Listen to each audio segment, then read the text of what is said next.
Good evening বন্ধুরা। এখন ঘড়িতে বাজে 4:20।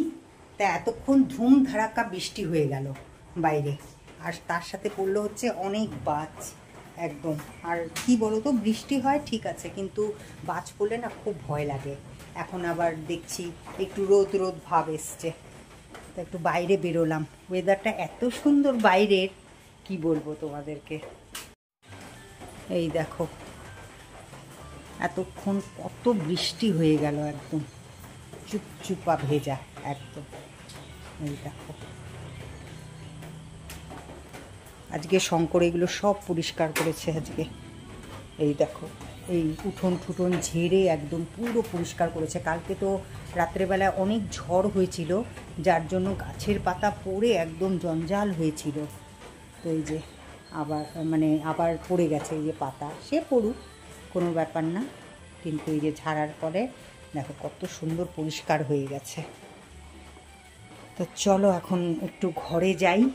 আর এই জামা কাপড়গুলো আজকে সব আমি আলমারি গুছাবো, আর এই জামা কাপড়গুলো সব আলমারিতে ঢুকিয়ে ফেলবো আজকে। আর এই যে দেখো, মহারানীকে আমি ঢুকতে দিইনি, কিন্তু তাও জবরদস্তি করে ঢুকেছে। এই বেরো, যা যা বেরো। শঙ্কর আজ বাজার থেকে আম নিয়ে এসছে খুব আশা করে, কিন্তু আমগুলো একদম বাজে, তাই না শঙ্কর? পুরো ঠকিয়েছে আমাকে, পুরো ঠকিয়েছে। হ্যাঁ, দেখেই বোঝা যাচ্ছে একদম বাজে আমগুলো। নম্বর ওয়ান ঠকবাজ। তোমাকে ধরে দেখে নিয়ে আসা উচিত ছিল। আমি নিজেকে মনে করি তো, আমার বাপ সেনা আছে সব। সেই জন্য দেখে নিয়ে আসতে হয়, বুঝলা তো? আম সবসময় ধরে দেখে নিয়ে আসতে হয়। এগুলো তো যত কয়টা আমি ধরেছি সব কয়টাই নরম, তার মানে সব কয়টাই পচা, তাই না? দেখো তো, এটা খেয়ে দেখো তো।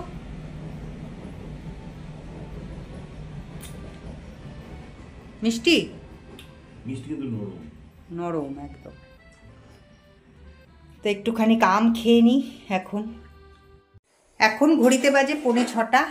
আর আজকে যেহেতু আমি অনেক কাজকর্ম করেছি, তা সেই জন্য শঙ্করও করেছে, প্রচুর কাজকর্ম করেছে আজকে। শঙ্কর সকালবেলায় বাজার করে এনে দিয়েছে, তারপরে এসে তারপরে আবার উঠোন ঝাড় দিয়ে দিয়েছে, অনেক কিছু হেল্প করে দিয়েছে আমাকে। দেখেছে যে আমি একা একা অনেক কাজ করছি, তা এখন সেই জন্য ও এসছে হচ্ছে চা করতে।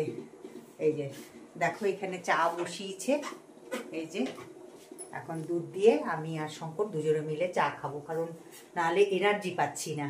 আমি এতক্ষণ বসে বসে এডিটিং করছিলাম, আর ওইদিকে কি বলো তো, মানে বাস তো পড়ছিল, তারপরে রোদ উঠেছিল, আবার দেখছি মেঘ করেছে। বুঝতেই পারছো, এরকম দেখে আবার মেঘ করে এসছে, কালো মেঘ একদম। দেখো, আবার বৃষ্টি নামবে, আবার বৃষ্টি নামবে। শঙ্করের আজকে ডবল খাটনি হলো। চা বসিয়েছিল, এই যে এটার মধ্যে চা বসিয়েছিল, ফেটে গেছে। ওই যে সব দুধ টুধ দিয়ে একবারে সব বসিয়েছিল, ওই যে তার মধ্যে আদা দিয়েছিল, যার জন্য ফেটে গেছে। এই যে আবার এখন চা বসিয়েছে নতুন করে। ডবল খাটনি। হ্যাঁ, সব কিছু নষ্ট হলো। আসলে কি, দুধটা ফুটলে পরে, এই যে এখন দুধটা ফুটলে পরে তারপরে ইসে দাও, চা পাতা দাও, দেখবা ঠিক থাকবে। আজকে মেটে চচ্চড়ি করে তোমাদেরকে দেখাবো। তাই এখানে আমি হলুদ নুন মাখিয়ে নিয়েছি মেটের মধ্যে, আর তার মধ্যে দিয়ে দিয়েছি জিরে গুঁড়ো আর ধনে গুঁড়ো। আর এখানে ছোট ছোট করে আলু কেটে রেখে দিয়েছি, আর কড়াইয়ে কিন্তু অলরেডি তেলটা গরম হয়ে গেছে, বুঝতেই পারছো তোমরা। তা চলো আমি কি করে করছি সেটা দেখো। তা দেরিও হতে পারে, তো যাই হোক, দেখি কখন আসি। যখনই আসি, তবে মেয়ে বলেছে যে ও বাড়িতেই খাবে। ও আর অ্যাকচুয়ালি কি, ও তো বাইরেই থাকে, তো ও বাইরেই খাওয়া দাওয়া করে।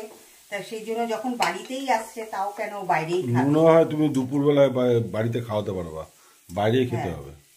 বাইরেই খেতে হবে। তা ঠিক আছে, দেখি সেটা দেখার পরে তারপরে। ও এবার দিয়ে দেবো হচ্ছে তেজপাতা। এই যে তেজপাতা দিয়ে দিলাম, আর দিয়ে দিব হচ্ছে গোটা জিরে। গোটা জিরে দিয়ে দিলাম। আর এবার দিয়ে দেবো হচ্ছে এর মধ্যে পেঁয়াজ। আমি কুচিয়ে রেখে দিয়েছি পেঁয়াজ। তো এখানে মাংসের জন্য আছে, মাংস 1 কেজি মাংস নিয়ে এসছে। তো এতটুকু পেঁয়াজই হয়ে যাবে। অল্প করে পেঁয়াজ দিয়ে দিলাম। তো পেঁয়াজটাকে আমি ভালো করে ভেজে নেব। তো দেখতেই পাচ্ছ যে পেঁয়াজটা ভাজা হয়ে গেছে। এবার আমি এটার মধ্যে দিয়ে দিচ্ছি এই যে মেটে। এটা আমার মেয়ের জন্যই একমাত্র মেটেটা। আমার মেয়ে খেতে খুব ভালোবাসে এই মেটে চচ্চড়ি, তারপরে পাঠার মাংস খুব ভালোবাসে। আর এখানে দিচ্ছি আদা, পেঁয়াজ, আদা, রসুন আর লঙ্কা বাটা। এই অল্প করেই দিলাম।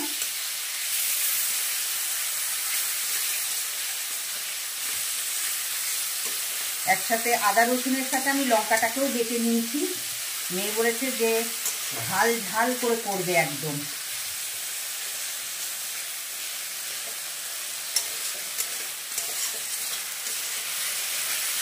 তো এটাকে ভালো করে কষিয়ে নিই, তারপরে আসছি। তো ও না না না না, একটু টমেটোটাও দিয়ে দিই এখন। আলুটাও দিয়ে দাও, তাহলে আলুটা সিদ্ধ হয়ে যাবে।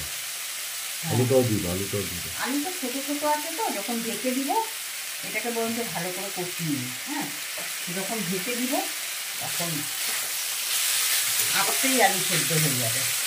ছোটো ছোটো কাটা আলু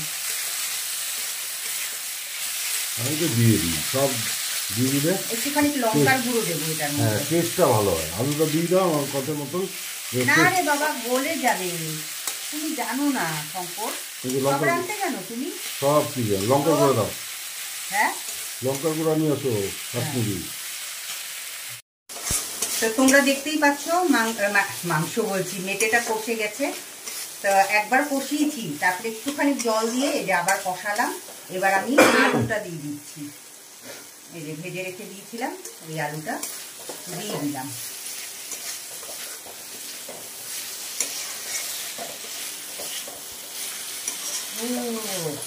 এবার এটাকে এখন ভালো করে আলুর সাথে ভালো করে মিশিয়ে আরেকটু কষিয়ে নিয়ে তারপরে জল ঢেলে দেবো। আর নামানোর আগে গরম মশলা দিয়ে দেবো। ব্যাস, মেটের চচ্চড়ি রেডি। একদম ঘেমে গেছি, এই যে জল দিয়ে তারপরে এসে বসলাম ফ্যানের নিচে। শোনো না শঙ্কর, ওই যে শঙ্কর বসে আছে। একটুখানি মাংসটা তাহলে তুমি করো, আমি তো মেটেটা করলাম। হ্যাঁ, মাংসটা করে দিবা? তাহলে শঙ্কর আজকে মাংস করবে, আমি মেটের চচ্চড়ি করলাম। আর কালকে করবো হচ্ছে ফ্রাইড রাইস। তো ওইখান থেকে শিলিগুড়ি থেকে এসে আমি আজকে সব রেডি করে রেখে দিব। এখন সব কিছু কেটে সবজিপাতি মানে যেরকম গাজর, বিনস, ক্যাপসিকাম এগুলো সব কেটে রেডি করে রেখে দেবো। কালকে এসে তারপরে করবো। মাংসটা আমি করবো তো, হ্যাঁ, তারপরে তুমি টমেটোর চাটনি করে দিও। ফ্রাইড রাইসের সঙ্গে টমেটোর চাটনি দরকার। ঠিক আছে, ঠিক ঠিক ঠিক বাবা। তাহলে টমেটোর চাটনিটা কি আজকে করে রাখবো? হ্যাঁ, করে রাখবো। ঠিক আছে, তাহলে তুমি মাংসটা করে নাও। টমেটোর চাটনিটা আগে করে নেবো, কেন ওই কড়াই তো মাংস রাখবো। মাংস তো নিয়ে রাখবো তুমি ভিতরে। হ্যাঁ, মাংস করে দেবো, তারপরে ঠান্ডা করে তুমি ফ্রিজিং করবা। হ্যাঁ, ফ্রিজে ইসে করছো তো। কালকে সকালবেলা আমি ফুটিয়ে দিয়ে তারপরে, কারণ 4টার সময় উঠবো। তো 4টার সময় উঠলে পরে তো আমি অনায়াসে ওটাকে ফুটিয়ে রেখে তাহলে তুমি চাটনিটা করে নেবো আগে। হ্যাঁ, চাটনিটা করে নেবো ইয়ে পরে, মেটে চচ্চড়ির পরে। তো হ্যাঁ, ওইটা তাহলে করে নিই। দেরি হয়ে যাবে না তো আবার? না না, আমরা কি আছে, অ্যালার্ম দিয়ে রাখবো। সেটা কটা বাজে? বাবা 9:46, কোনো ব্যাপার না। তাহলে 10টা 10:30 11টা মধ্যে ঘুমিয়ে পড়ো না। তুমি ধামাধুম করে বন্ধ করো মোবাইলটা, চলো। এই দেখো, আমি কড়াই থেকে নামিয়ে নিয়েছি, এটার মধ্যে গরম মশলা দিয়ে দিয়েছি। তা এখন আমার মেটে চচ্চড়ি তৈরি হয়ে গেছে। আর এখানে শঙ্করকে একটু টেস্ট করার জন্য আমি প্লেটের মধ্যে বেড়ে নিয়েছি। তা এখন শঙ্করকে একটুখানি টেস্ট করতে দিই। শঙ্কর, একটু টেস্ট করে বলো না।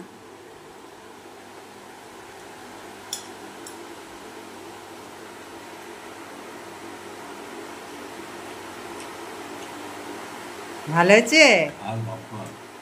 ঝাল খুব হবে তো, ওই যে লঙ্কার গুঁড়োটা দিলাম না, মেহেন্দি খেয়ে ভালো পাবে, ঠিক না? মেহেন্দির জন্যই তো। খাও তাহলে পরে। হ্যাঁ, তো শঙ্করের অলরেডি মাংস করা কিন্তু শেষ। তা এখন ওই যে কড়াইয়ের মধ্যে প্রেসার কুকারে ঢেলে নিয়েছে, এবার হচ্ছে প্রেসার কুকারটা বসিয়ে দিবে, আর ওই যে কড়াইয়ের মধ্যে জলটা গরম করে নিল। তা এই দেখো, এই যে মাংস হয়ে যাবে শঙ্কর জলে, এবার ঢেকে দিচ্ছে। এই যে প্রেসার কুকারে এই যে বসিয়ে দিলাম, ঠিক আছে। আর ওইদিকে আমি ভাত বসিয়ে দিয়েছি, তো হতে থাক, ভাত হতে থাক, আর এদিকে প্রেসার কুকারে সিটি দিক। কালকে আমি ইচ্ছা করে আমার ব্লগিংটা মানে শেষ করিনি, কারণ আজকে আবার একটুখানি কন্টিনিউ করব বলে। তো এখন আমি রেডি হয়ে গেছি, আর এখন ঘড়িতে 5টাও কিন্তু বাজেনি, সেই 4টের আগে উঠেছি ঘুম থেকে, কারণ যাচ্ছি হচ্ছে শিলিগুড়ি, মানে শিলিগুড়ি না তো বাগডোগরা মেয়েকে আনতে যাচ্ছি। তো এই যে এদিকে শঙ্করও রেডি হয়ে গেছে, তো চলো এখন আমরা যাই, আবার দেখা হবে, রাস্তায় দেখা করব। চলো। কাল সারাটা রাত্রি মানে বৃষ্টি হয়েছিল, তা আমি ভগবানকে ডাকছিলাম সকালবেলায় জানি বৃষ্টি না থাকে। তো যাই হোক, সেরকমভাবে মানে বৃষ্টি পড়ছিল না, তাও কাচের মধ্যে পড়াতে দেখো বড় নদীতে অনেক জল, কিন্তু কাচে ওরকম বৃষ্টির জল পড়াতে না তোমরা দেখতে পেলে না। প্রচুর জল হয়েছে এই বড় নদীতে। আর কেন হয়েছে বলো তো? ওই পাহাড়ে বৃষ্টি হয়েছে যে, যার জন্যই এই নদীগুলো একদম ভরপুর হয়ে গেছে। আর দেখতে দেখতে দেখো আমরা গুদামডাবড়িও চলে এলাম, এবার পৌঁছে যাব হচ্ছে মধুবাগানে। তা এই যে রেলগেট, তা এই রেলগেটটাকে ক্রস করলেই কিন্তু আমাদের মধুবাগান। এত ভালো লাগে, যার জন্যই তোমাদেরকে বারে বারে আমি বলি মধুবাগানের কথা। কোনো দিন এলে পরে গরমকালে আসবে, আর এই মধুবাগানে আসবে, দেখবে কত ঠান্ডা লাগবে, কারণ এত প্রচুর গাছ, যার জন্য কি বলো তো, একদম ছায়া পড়ে থাকে।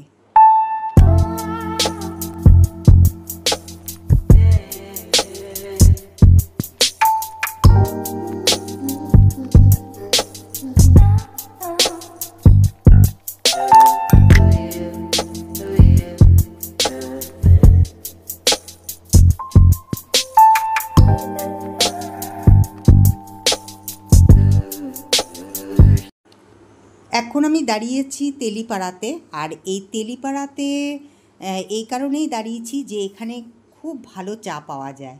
তা যখনই আমরা শিলিগুড়িতে আসি তখন যাওয়ার সময়ও চা খাই, আবার যখন ফিরি তখনও চা খাই। তা সেই জন্যই চা খাওয়ার জন্যই এখানে দাঁড়িয়েছি। আর এই দেখো, এই বিস্কুটগুলো খেতে খুবই ভালো লাগে, আর চাটা কিন্তু খুব সুন্দর হয়, বুঝতেই পারছো, মাটির ভাঁড়ের চা। আর এই দেখো নয়নতারা, কি সুন্দর না, গাছটা কতটা বড়।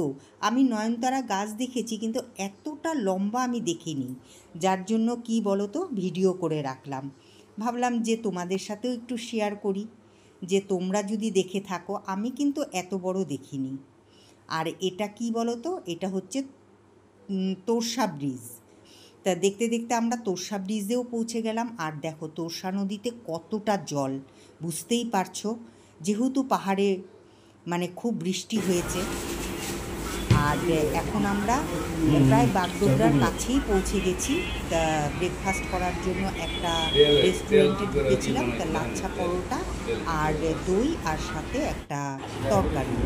তা খাওয়ার পরে শঙ্কররা খেলো হচ্ছে চা, আর আমি খেলাম আইসক্রিম।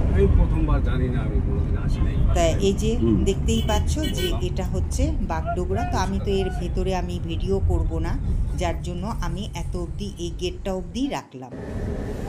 তা মেহেন্দিকে তো আমরা পিক আপ করে নিয়েছি। তা নেওয়ার পরে এই যে আমাদের গাড়িও চলতে শুরু করে দিয়েছে, এখন আমরা বাড়ির উদ্দেশ্যে রওনা দিচ্ছি। তা আজকে যে এই যে আমি ব্লগিংটা করছি, এটা আমি কন্টিনিউ করব, কালকেও একটা পার্ট দেখতে পাবে এটারই। তবে আজকে আমাকে এখানেই শেষ করতে হচ্ছে, কারণ না হলে পরে না অনেকটা বড় হয়ে যাবে এই ব্লগিংটা। তো চলো, কালকেই আমার মেয়েকে দেখো তোমরা, যারা যারা আগ্রহী দেখতে, তা লাইক করে দিও এই ব্লগিংটা। আর তোমরা